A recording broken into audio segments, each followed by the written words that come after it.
So when you first start preparing for your baby's arrival, there are a lot of things that people usually do. That is going and buying that big long list of things that you need. Yes.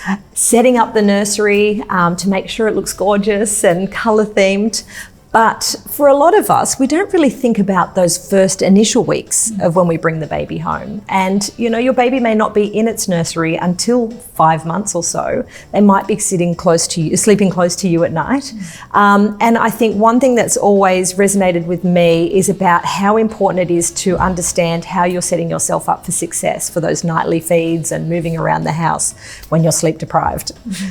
So Sarah, I know you've always got such wonderful advice when it comes to this, and you were telling me a funny little story before. So I'd love to hear about how do we set ourselves up for success for the baby's arrival? So it's about knowing what to do beforehand. Firstly, set up their sleep space so that you are comfortable when, you know what, you will be sleep deprived in the beginning, and that's okay. It's just part of its natural course. When you're going to get up and feed in the middle of the night, is it a safe space to do so?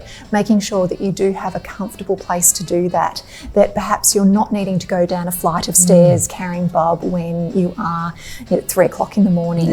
Also thinking about that space where Bub is sleeping and make sure that that is safe as well. Yes, I know there's a lot of wonderful gadgets and products and things, not just for decorating the beds, but also for their sleep safety as well.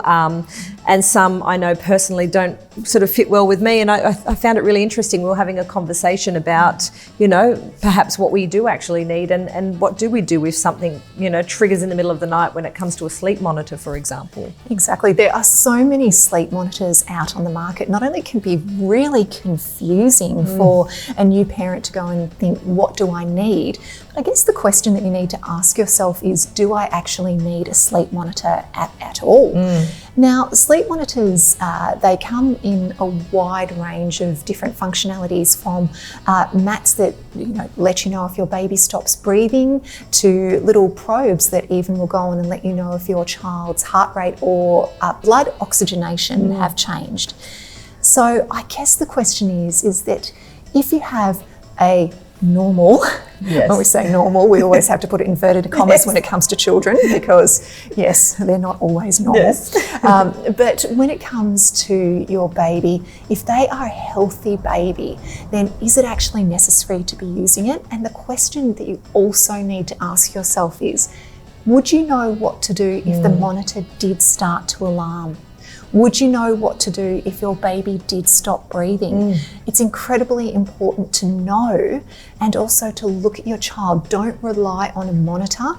You need to be checking on your child as well. Absolutely. And I think too, that motherly instinct, that going in, being aware, observing their own rhythms, and like you say, being armed with life-saving skills, because I know personally when I had my first little one, I wasn't prepared. And you do have those moments where you think, oh my gosh, if something did go wrong, what on earth would I do? So I love that this information is so accessible with the CPR Kids course and also your online classes as well. So, that is something that is really important to do before your baby's arrival, because you just never know when you might have an incident within your home. That's right. It's really important. You'll never regret knowing what to do. That is so true. Thank you.